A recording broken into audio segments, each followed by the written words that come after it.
That's fine. It says it's live, but I'm not seeing video yet. My board doc says the internet's out. Seriously. That's a day. Is it Monday anywhere else today? It's like the Monday. It's a Monday. It's a Monday.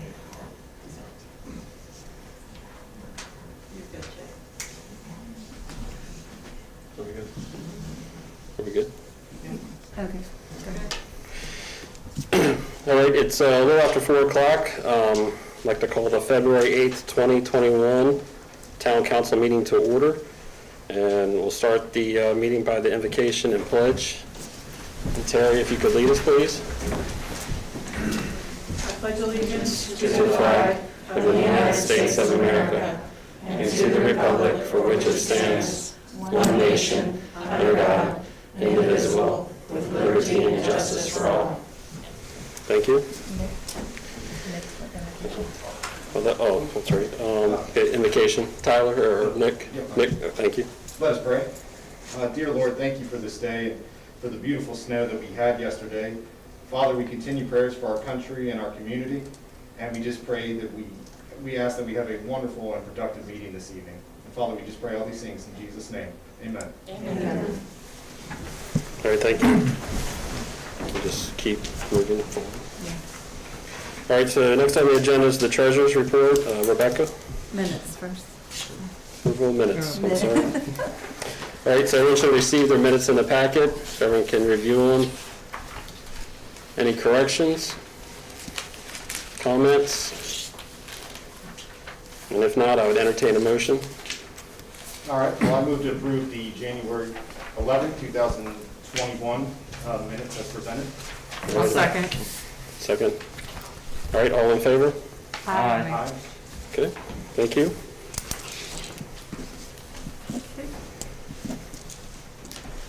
Okay, next is the treasurer's report. Rebecca?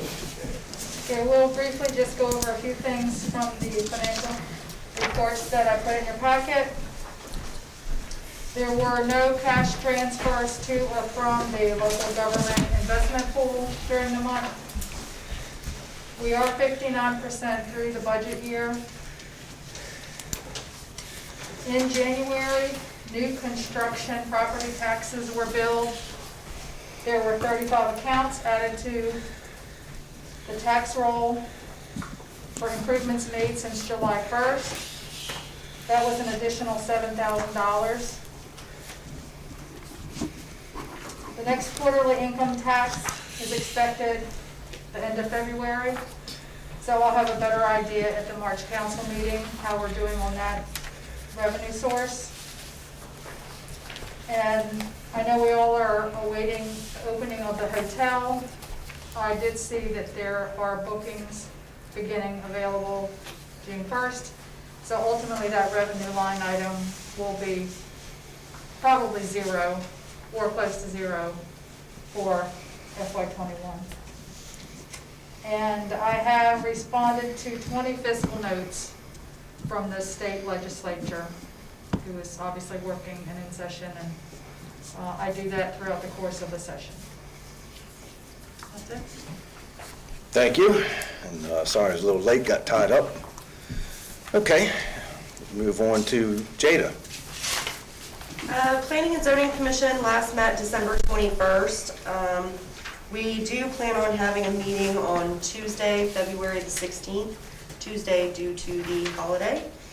We've got one case on the agenda. It's going to be for the pub for architectural review and approval. Hoping that that'll pass. Okay. Anything for Jada?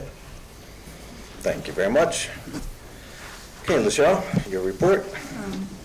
Christy's here. Christy. Oh, I'm sorry, I skipped right over. Yep. Anything you'd like to add? Okay. All good. Thank you. Okay, now town administrator's report. All right, we do have a couple of public hearings, the first one at 4:15, but we can probably get through a couple things before that. Yep. The first item under my agenda is Brewter Garden liquor license letter of support for extension of premises. Bruder Garden has a Class D license currently. They would like to extend that license into the back area of Shepherd's Old Field Market for overflow seating after the market is closed at 7 p.m. And they're requesting a letter of support for that, and that's the only change in what they already have. And Jerry is here if you have any questions for her.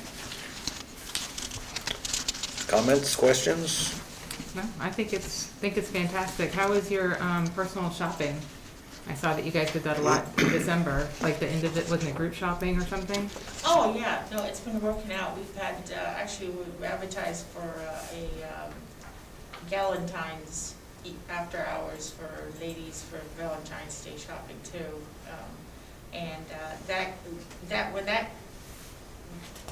It hasn't, the two that we've had has actually worked out better with Bruder Garden being open than being on a Monday or a Tuesday when it is closed. But no, the market's doing very well, and we're really only anticipating using that space for overflow. When there's too many people inside, when it's cold and they can't go outside. So. Good. Well, things are going well. Yes. Good. All right, I move to approve a liquor license letter of support for Bruder Garden to extend into the SOF market after 7 p.m. daily for overflow seating. I'll second. Motion and second, further discussion? Hearing none, all in favor? Aye. Opposed? Thank you very much. Thank you. All right, the next item is the discussion of the Lenhart Traffic Consulting recommendations for the downtown traffic improvements. So at the January meeting, I asked the council to do an emergency procurement to have a traffic engineer come in and look at several different items that we were considering making changes in the square to improve traffic flow and operations. And so they did make their visit on January 4th and reported back on several items. The first one was to make one-way traffic at Park Avenue from the square to the hotel, and it would be traffic going toward the hotel. We're having issues with, now that we have a lot more parking with the apartments over PNC Bank, and then the outdoor seating has also created more obstacles, and we really think that this would just flow a lot better. We've always had an issue with the pedestrian crossing right there, and so I think just being able to see the cars that are coming from the square, it'll just be that one little section. The rest of the traffic will flow as it does now. So it's just really some signage. And we went over the signage plan with the traffic engineer, and he agreed with what we were proposing for that as well. You'll still be able to go into the alley from Park Avenue between the hotel and the Drury building. So that gives people a place to turn before they are entering the square. The next was to change the traffic pattern at Fenwick and Washington by Bank of America and the Duke building at that intersection. Just to refresh your memory, the town took over Washington Street there from the State Highway Administration after they completed the streetscape improvements. We have always, there's a lot of confusion at that area. There's not a stop sign if you're coming west on Fenwick Street toward the square, but everybody tends to stop there, which then creates a problem for those that are stopping on Washington Street. Nobody knows who to go first. And it also creates a problem for people who just are really unfamiliar with that area. And we do have a lot more pedestrian crossings now, so I think we're trying to reconfigure that intersection. So what the proposal is to match what's incoming on Washington Street on the opposite side of the square and make Washington Street be the free-flowing traffic when you, instead of having a stop sign there by the Duke building, and then you would have a stop sign from both directions on Fenwick Street. We will see if we can use the sheriff's board possibly to show a traffic pattern change and really try to make sure it's obvious for a while till people get used to that. But I think it will definitely make it flow better. And the traffic engineer did look at the stacking we have available by the lower square across from the Blair building, just to make sure that we didn't create more of a problem, but I think that will work just fine. and it'll be less confusing once people get used to it. The third thing that we looked at was adding a crosswalk at the end of Fenwick Street by Social Coffee and Quality Street Kitchen. This is really part of the L-Town Alley project. We are working very hard on that project. We're waiting right now for grant money to come in. But we did have money programmed from Highway User to do some of those improvements initially as part of the budget. And we really have a lot of people that are walking and trying to cross at that intersection. And we also have been working on trying to slow people down that are coming up the hill from Riken into the town to really make it noticeable that you're coming into a congested area, that there's businesses there's a lot of pedestrian traffic. So we did do some new painting of for people to slow down as they're coming up the hill. But what's being proposed is we've already approved outdoor seating for social, taking one of the parking spaces on that side. So we would have a raised curb and brick pavers on that side. And then on the other side, we would do a bump out to kind of reduce the width for people to have to cross there. And then what the traffic engineer is proposing is a slightly raised crosswalk. They had several pictures that were in your packet of other areas that this works very well. We'll just have to work with the snow removal people to make sure that they're aware of it, and it's just one location. So what I'm proposing is to go ahead and move forward with that, Social would be responsible. We would actually do the construction, but they would be responsible for the cost for their improvements for their outdoor seating area. But we would make sure that it all works together, that it's done so that it's safe.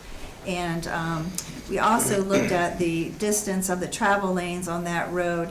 And right now we have 12-foot lanes, even with the outdoor seating that's there, and that is certainly sufficient. We actually have areas of Washington Street that are 10-foot lanes when you're coming into town. That's in the areas where State Highway did the improvements. And all over the state, they're doing 10 and 11-foot lanes, especially in urbanized areas. So I think we're fine with the 12-foot lanes that we're maintaining. And we would we had some money programmed for the public park entrance between the Loker and Profit buildings, and we would take that money and put towards this project because I think it really is more of a safety issue, and go ahead and get this done and then reprogram when that project would be done. So recommending all of those changes and changing the priority in the budget for the highway user money, and making the three proposed changes. So we would need action on that today. That's just consent and Just not actual consent, right, motion. correct. So, If everybody's in agreement with that. any comments, questions? So I just have one there. The raised crosswalk, that's not going to be, that's just going to be slightly raised, right? It won't be Right, a there, speed bump. yeah, it's Yeah. not like a speed bump. There's pictures in your packet of different types of areas. I mean, it just makes people slow down a little bit more. It's a very slight raise in the pavement, but the markings are more so that people notice it more. And just to reiterate the width, I mean, it is in the state guidelines, or not state guidelines, but in highway guidelines that 10 feet is acceptable. Yeah. No, I'm really glad we did this. I'm glad we hired these consultants. I think they have some really good ideas, and I think that'll really improve the traffic flow. That corner next to Sweet Bay really makes me nervous. So Sure. the fact that now we can make it a one-way. Well, both entrances really are concerning, so. Yeah, but that one, now that we've got all the chairs Yeah. and people out there, it's, Sure. it's gotten really hard to kind of see around, and with the cars parked there, it's really narrow to get through. So I think making that a one-way is going to be a great way to address that situation. Okay. And also the stop sign at Bank of America, I think is much needed because just about everybody does stop there. Yeah. So So confusing. Sure. I think that'll help. And the traffic Much more coming sense. from the other direction, they feel like there's plenty of signs or room there to, back up the people as they're making that turn. We'll be taking down signs and replacing and making it all just flow a lot better, per the wayfinding signage as well that we worked on with Mahan Reichel. So this all really ties into those recommendations as well. Yeah, good timing, I think. Yeah, I mean, I'm in agreement with our pedestrian traffic increasing, I think it's a good idea. So, and the sheriff's office is okay with the signboard, I guess? Yeah, well, I haven't requested it yet, but Okay. the county also has them, so I'm sure we can get one board to put out there for a little while. We looked at where we would place it, and so everybody could see it. Definitely have to do, Billy, that'll be a major change. Sure. I know, Yeah. I'm used to stopping, so it's gonna be weird. A lot of us Yeah. still stopping. But I agree, it's good. Yeah, So Yeah. everyone's in agreement? Yep. Okay, thank you. very good. We have 4:15. Okay, yeah, we do have, it is after 4:15, so I'd entertain a motion to close the regular meeting and go into a public hearing. I move to close the regular business meeting and open the public hearing. I'll second. All in favor? Aye. Opposed? Okay. So I'll go ahead and open the 4:15 public hearing for Resolution 2-20, annexation of 4 parcels containing 37, almost 38 acres, plus or minus. Okay, I'll just do a quick overview. We have a short, very short presentation from the nursing center folks. And we are streaming live, and the questions can come in on the live stream. And also our phone lines are available at 301-475-9791. And we will be taking calls if anybody has any comments. So this is for Resolution 2-20, annexation of 4 parcels containing 37.6845 acres plus or minus. This resolution was introduced January 11th for a second time. We introduced it last year, but there was a sliver of state highway property that we were not aware of that kept the properties from being contiguous to the town, which is a requirement. So we had to go back through the process again, and we reintroduced in January. The public hearing was advertised in the County Time for 4 consecutive weeks, beginning January 14th. The properties were posted and certified mailings were sent to all the adjacent property owners. Prior to the introduction of the resolution, we also did an amendment to the Leonardtown Comprehensive Plan, which was adopted August 31st of 2020 by Ordinance number 200. This updated the section of the comprehensive plan for possible future annexations, and there were public hearings as well during that time. Copies of the proposed annexation documents were sent to the Maryland Department of Planning, the St. Mary's County Commissioners, and the Tri-County Council for review 30 days in advance of the public hearing. And we also had a letter of agreement regarding the institutional office zoning for the St. Mary's Assisted Living Facility property and commercial office zoning for the Valley property, which is required because it is a different zoning than what the county has it currently, and the county did agree to that. If approved today, the resolution will become effective in 45 days. In your packet, you have a copy of the comp plan update, the petition for annexation of the properties, an annexation plan, the annexation resolution, surveys, meets and bounds, and the traffic comments from State Highway have already been received, and environmental study. All these are part of what is required for the annexation plan. And we did already receive back approval of an agreement from the Maryland Department of Planning last week. So everything has been finalized. Just to show you the properties we're talking about for the audience. So this is Riken. This would be Fenwick Street right here, coming out onto Route 5. This is St. Andrew's Church Road. So there's actually a very small parcel, a larger parcel, those two would be the St. Mary's Nursing Home properties, and then the Valley property is currently an office building. So it's these 3 properties that we're talking about. And Bill Hassan is here for the group to give you a little presentation before we move forward with the public comments.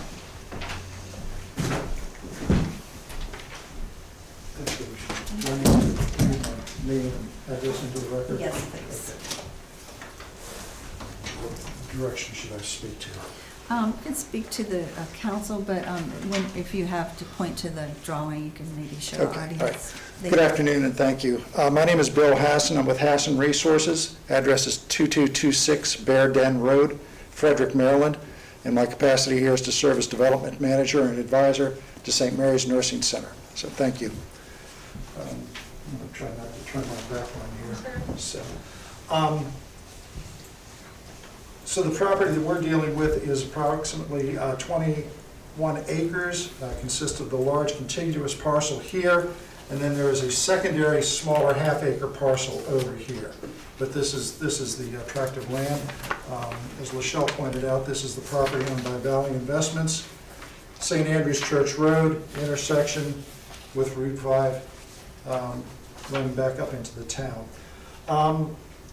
St. Mary's Assisted Living is the applicant here. They are a related entity to St. Mary's Nursing Home, decades-long presence of service here in the community. So this is continuing their mission of what they do and what they do very well. The proposed building here is a one-story wood frame slab-on-grade memory care facility for the purposes of the state of Maryland. It's licensed as an assisted living facility. 32 beds, again, in 2 houses of 16 beds each.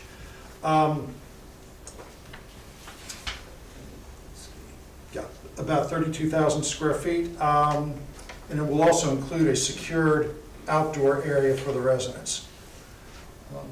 Main entrance will come off of St. Andrew's Church Road. There's existing circular driveway here.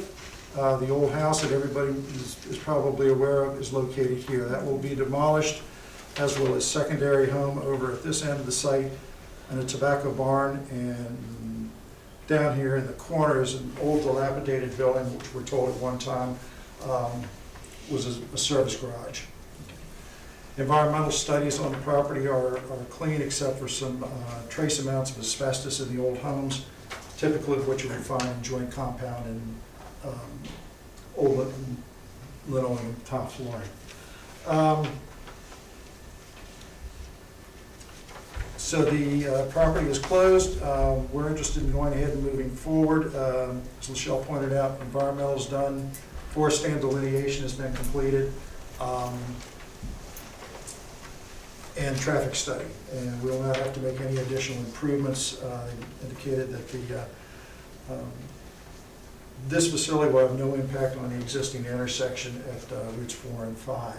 And because of the peak hour traffic generation, we will not have to construct any additional traffic lanes or do any additional striping. The existing paved shoulders there will serve as adequate acceleration and deceleration for right-hand turn into the site, and as a bypass for anybody who's making a left-hand turn. So, with that, I'll entertain any questions. Any questions from the council? Okay, I'd go ahead and open it up to the public if there's any public comment. Where's your dumpsters gonna be? Okay, good question. So the main traffic will come in here, will split into the parking lot, which will have a bypass lane and a porte cochere for covered traffic. Any service will come up this driveway into a wide turnout, dumpster there, underground tank there, emergency generator will be there, but back into a service entrance. I'm sorry. And how much more, how much, are you gonna have overhead lighting in the, behind the building? The only reason why I'm asking is because my property's right there. Okay. Yeah, right there, behind where the the end is. No, there'll be minimal lighting there, and most of that will be directional down lighting. With populations with dementia, we have to be very, very considerate of the impact of light, especially dealing with sundowners and circadian rhythms, that sort of thing. Well, I'm just, I'm living right there, and I'm just thinking, if you all put the dumpsters there or lights, or is it gonna hurt my value or raise my value? That's something I'm gonna think about. Yeah. Well, it looks like the Well, if you're dumpsters on- would be if you're on the on- other side of the building, so Other side, it yeah. wouldn't affect you at all there. Yeah, well, it's, you know, the things, this is the first time I've seen it. Sure, Yeah. And this isn't for site plan, we will be going Yeah. through a public process for the understand that. site plan, but you're certainly welcome to answer questions. But could you state your name and address for the record, please? James Sunsack, 42151 Blacksmith Shop Road. Thank you, sir. Sure. And I was just curious. The northern part of the property, there's some very old dumping grounds. Old piles of tires, vintage car parts and cars. Is any of that planned to be looked at for removal? We will eventually be looking to go back up in there where we're aware. We've not been advised that there's any environmental concerns, but as you point out, yeah, Yes, there is. there's stuff that's been up there. Yeah. We removed over 500 tires off of property right next to it. Okay. Yes. For the record, could you? state Richard your- Simsack, Okay. what is that? Same address? 23565 Gross Drive, Thank you. California, Maryland. Thank you. Any other comments from the public? Did we receive any other comments? We did not in advance of the meeting. Will, nothing's come in? I haven't seen anything, no. Okay, no calls. Okay. Thank you. No other comments? Thank you. Thank you, Bill. All right, I'll go ahead and move, or accept a motion to close the public hearing and go back to the regular meeting. I move to close the public hearing and return to the regular business meeting. I'll second. All in favor? Aye. Opposed? Okay. So, in your packet, like I said, you had the annexation, resolution 2-20. You also have the, annexation, agreement, and that would be part of the motion to authorize the mayor to sign that. And then there is a 45-day waiting period. And then at 4:30, we'll actually be having a public hearing on the zoning for the property to update our zoning map. And one other thing real quick. So as part of this discussion, the EDUs for the just Phase 1 is the only thing. Phase 2, the second building, would be after we would have the expansion of the wastewater treatment plant. So it's just this, for this current phase, is just the one building, and it's 16 EDUs, just for the record. Where would phase 2 go? If we're looking at that map. Bill, could you maybe show the council as well? Certainly. At such time as Phase 2 is developed, we would probably go ahead and continue that building down in this area, it's moving back towards Route 5. Okay. So just show the public Yep, also. Yep, same thing. Phase 2, at such time as it occurs, we go down in this area, extension of the field back down towards Route 5, tobacco barn, old house. So is all this dark green area, is that like non-buildable? Is that, That's correct, that's forested area now. Excuse me. Topography indicates that much of that is over 15% grade, so we wouldn't be allowed to ever move up into that area. There's a flat area up here at the top of the hill, but it would be difficult to access to do anything up there. You can Okay. see the critical Thank you. area line on the property. We will be moving forward with that process as well when we go to site plan. For this entire, in the long run, we're just looking at anyway, 2 buildings in the future there, right? There'll be no more than 2. I mean, that's the plans of this. And I'm just assuming, I know we're not there yet, but probably the second building will also be another 16 EDUs. Or we don't know, right? We don't Yeah, know at this yet. point, It's- yeah. It's a number of years down the road. But that's after our expansion. Right, That's okay. correct. and everything would stay on this, in this one entrance and exit? You wouldn't be putting another entrance or exit No. down on the other side anywhere? It's highly doubtful we'd ever be allowed any kind of access off of Route 5 because of Right. where the property boundary lines are and issues of grade and topography, there'd be a lot of infrastructure that would have to be built. And the safest point of access really is off of Route 4. To come off of 5 with the volume of traffic that comes through that intersection, and it would only be a right in, right out. So you'd never be able to make a left. left in or left out.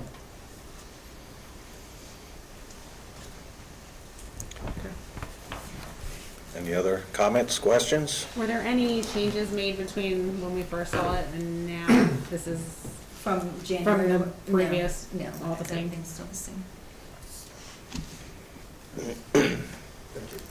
Thank you.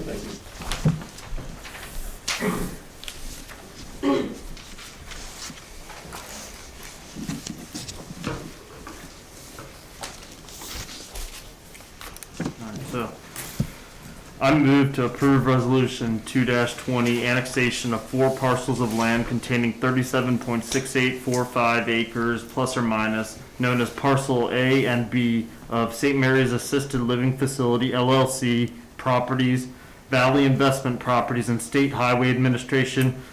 Oh, I hate this mask. Department of Transportation property. Additionally, I move to authorize Mayor Burris to sign the associated annexation agreement. I'll second. Okay, a motion and a second. Further discussion? Okay, hearing none. All in favor? Aye. Opposed? Thank you very much. And now I'd entertain a motion to close the regular meeting and go to our second public hearing for the ordinance number 201 Leonardtown Comprehensive Zoning Map Update. I'll make a motion to close the regular meeting and open a public hearing for ordinance number 201 Leonardtown Comprehensive Zoning Map Update. Second. Okay, all in favor? Aye. Opposed? Okay, Okay, for an update, as part of the process following the St. Mary's Nursing Center annexation, the town needs to do a comprehensive review of the zoning map, as well as assign officially the zoning designation for the newly annexed properties. So it would be institutional office for the 2 nursing center properties and commercial office for the Valley property. The public hearing was advertised in the County Times on January 14th, 2021. No comments have been received to date. When we're doing a comprehensive zoning update, we do look at the entire map, and if there were any mistakes since the last zoning update or changes, and we did not have any on record. The new zoning map has been prepared by the Maryland Department of Planning in support of this effort. The last zoning map revisions were in 2017. This would be the revised zoning map, and the only changes are a little bit different colors, and then adding the 3 properties down here as institutional office and commercial office. Did the county have them zoned? One was RPD, and what's the other, Bill, do you remember her offhand? I think it was RL. It's in the resolution. RL. RL. So, like I said, anytime you're changing zoning significantly, when it's being annexed in, the county has to agree to it, and the state, but both of them have on record. Very good.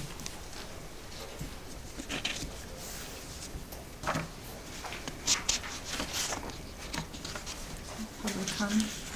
yes. And no other comments from the council at this point? Go ahead and open it up to the public. Any public comment for the this ordinance? And you said we received none from the Correct. public? Correct. How about Nothing. online? Nothing? Okay. All right. And I go ahead and entertain a motion to close the public hearing and go back to regular meeting. I move to close the public hearing and return back to the regular meeting.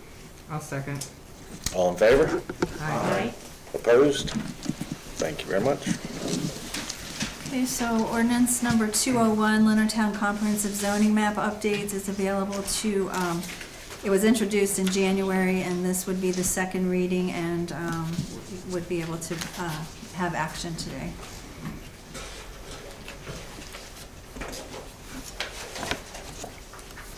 All right, well, I move to approve ordinance number 201, Leonardtown Comprehensive Zoning Map. I'll second. Motion and a second. Further discussion? Okay, hearing none. All in favor? Aye. Opposed? Thank you very much. Okay. Thank you all very much. Thank you. Thank you. Yeah, sure.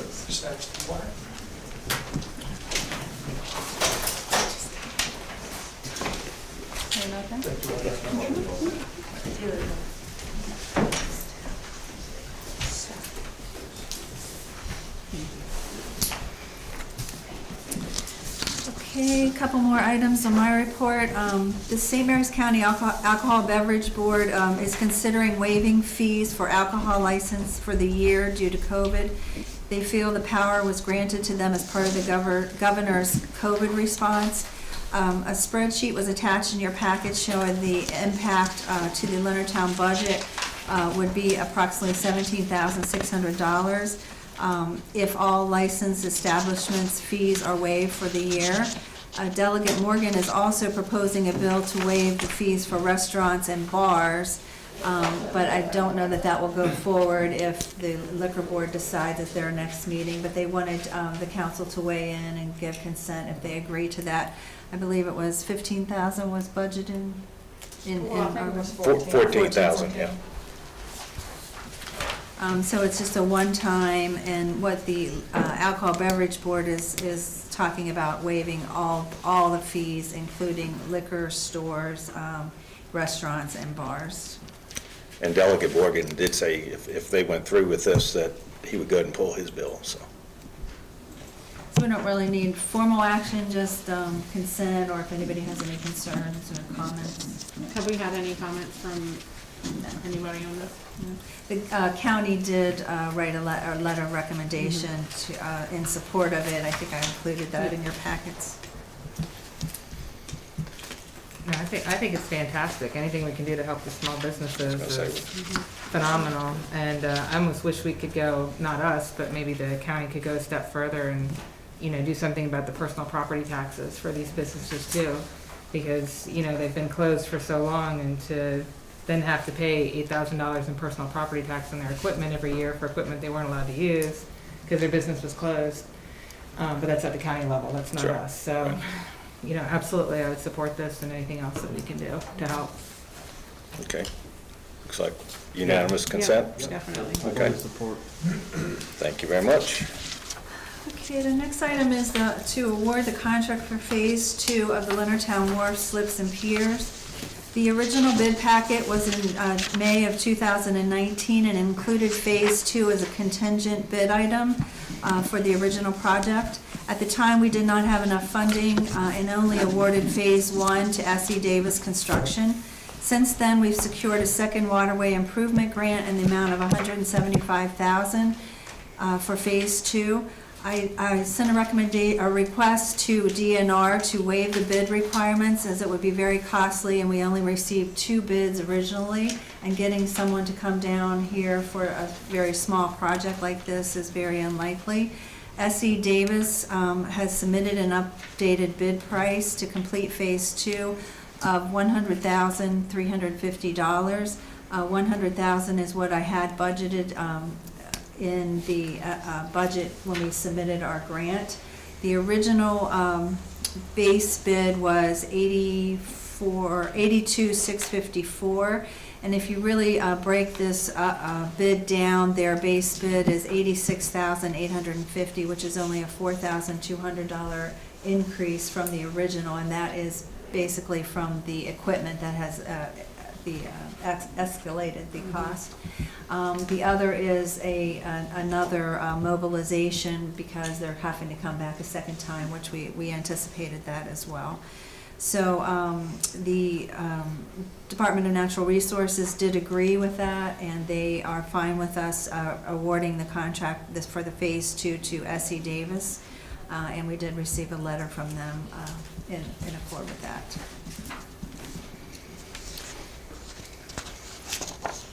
Comments, questions? I would say I'm looking forward to this project. I know Phase 1 was a huge success. Yep. It's a nice addition to the work, and I think Phase 2 will continue that. So, good. And then the way the state responded to you, In a matter of like a few hours, which was unheard of. very unusual. So, yes, sounds like they're excited about the project too, so. Right. And phase 2 just takes it out the other way, parallel Yeah, to. the T part. Yeah, he finishes the Longer. T part right at the end, yes. It's 120 feet, maybe, I think. Yes, I think it's something like that, 120 yeah. feet. Yeah, 100. So we do need action on this today to award the bid. I move to award the contract for phase 2 of the Leonardtown Parcels and Piers to S.E. Davis Construction in the amount of $100,350 based on the original bids in May of 2018. I'll second. Motion and a second, further discussion? Okay, hearing none, all in favor? Aye. Opposed? Very good, thank you. And just a couple quick things. State of the Town has been scheduled virtually for March 12th at 8 o'clock a.m. So mark the calendars. It's always a very informative meeting. And we did submit for reimbursement for the facade grant, for the first facade grant. We have all but one project has been completed, and that's the pub, which is moving forward now. So we did receive the check for $45,000 of the $50,000 that we were originally granted. And all of the awards have gone out for the second facade grant, so we're working on those right now. That was a nice display, or nice in the In the newsletter, meeting. you know, to show Yep. the comparison. And it's been really a great program. Yeah, absolutely. I hope we can continue it. That's all I have. That's all, okay. Since I was a little late getting here, did you announce that I was adding LBA to my, No, we did not. okay, mayor's report? As I mentioned at the workshop, the LBA is asked to come and join us each month at our meeting, so this month I'll put them under my report, but they'll be under the regular schedule next. Anybody like to make any comments from LBA?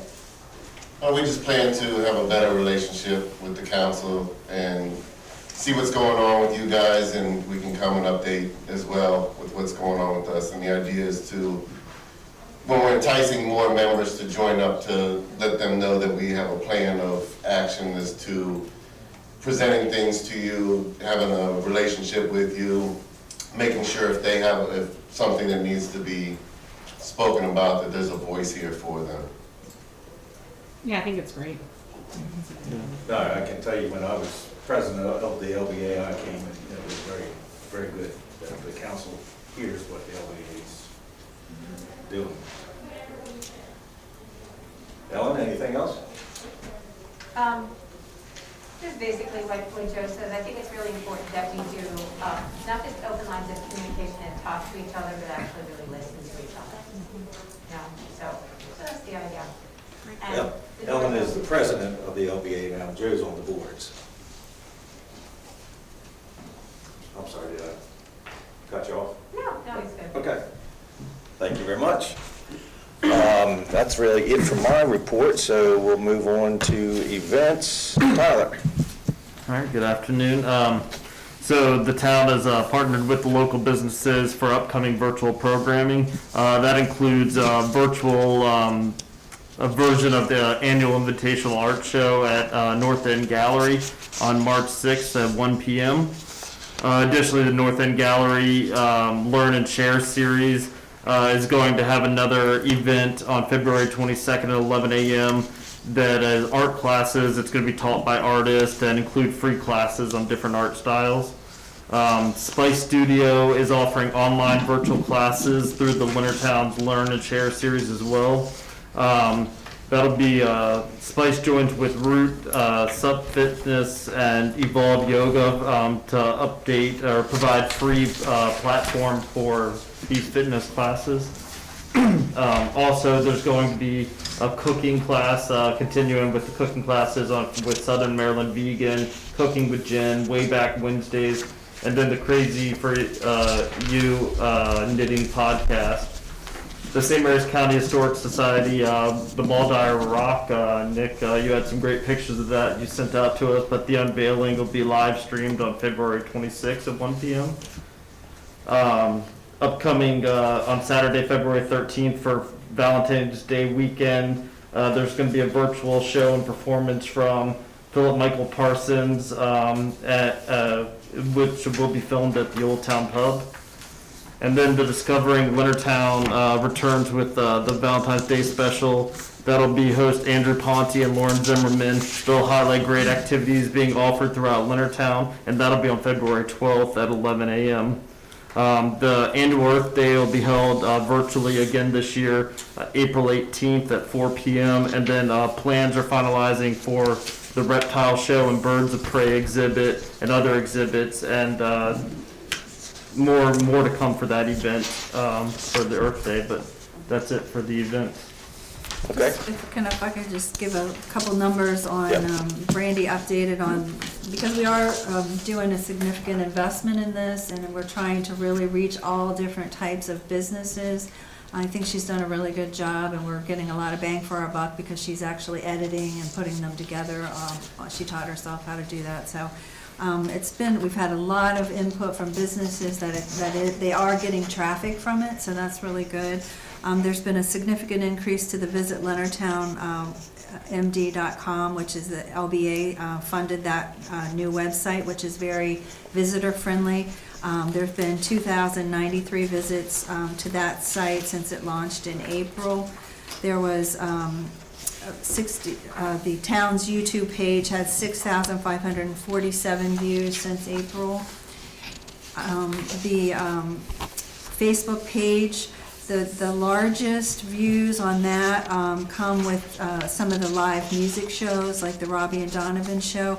We had anywhere between 1,000 views, and some of them had 12,000 views. So, I mean, really significant inroads. And October and November, with the Veterans Day program, we saw a huge amount of traffic on our virtual programming. So that was our biggest months for October and November. So I think, it's not live, but it's doing what we can to help the artists, to help the businesses, and she's doing a good job putting a variety of programming together. So I think it's going well. Okay, thank you. Nick, Community Development and Planning. I actually don't have anything to report. Okay. Christy, Utilities. I don't have anything to report either. Okay. And Jay, Southern Maryland Municipal Association. Our Maryland Municipal League Board of Directors meeting for January was canceled, and another meeting is scheduled for February. Unfortunately, due to my work schedule, I could not attend the virtual legislative meeting, but Mayor, I think you were there. Were you on that, I think? No, I'm not on that, but I had the Maryland Mayors Association meeting on I didn't know if you were there. Friday. Unfortunately, I couldn't make that meeting. And just on another note, I just wanted to thank Ellen and Joe for being here, and is Sean on the board too, or no? No. But still, thank you for being here, Sean. I think it's very important that, we build a relationship between the council and the LBA. I think communication is very important. We all together play a vital role, for Leonardtown. So I just want to thank you for being here. I think it's a good idea. It's a good start. So, thank you. Thank you. That's all I have there. Thank you. Okay, thank you. And Mary, Business Development and Retention. Okay, I had a long meeting today with Lynn Briscoe from the Small Business Development Center. Please, if you're a small business and you need help, reach out to her. She'll go out and do site visits. She'll be able to work with you. She's got a lot of knowledge as to what's available to small businesses. I know a lot of the grant money last fall kind of went unused because people just didn't know about it. And so, get on those email lists, get whatever you need to do to hook up with, get any of those programs. I was at the LBA marketing meeting last week, and which was a good meeting. And I think they were hoping to maybe start bringing individual businesses into our council meetings, just like maybe one business a meeting or something like that, where they could give us like a 2-minute demo as to what they do, like hand out menus or give samples. I'm all about the samples. Sure. But it would be great. It'd be really nice for us to be able to actually see what these businesses are. I do my best to go out and go into the businesses and visit them, but I'm one person, so if we can bring them here and kind of share the samples with everybody, or share menus, or talk a little bit about what they're doing, I think that would be fantastic, and go another step with integrating the LBA with us. And then my last note is I got a gift certificate this week for Shepherd's Old Field, and I can't wait for you guys to be open so I can go spend it. Okay. That's what I have. Just about the SBA, I know Tyler Rady's with, opening up the new brewery. He's working with the SBA on a loan that Wynn helped him get in contact with someone in Annapolis that he's close to getting a loan with, so. Good, Yep. good. Yeah, it's nice. There's some good resources there, and she and I had a long heart-to-heart today, and she really is trying. She really does care Sure. about the businesses here, so Yep. reach out to her. Okay. That it? That's all I have. Anything else? And hearing none, I'd entertain a motion to adjourn. Second. All in favor? Aye. Thank you very much. And I'll be around if anybody needs anything. Thank Thank you all very much. Kids still have to go to swim practice.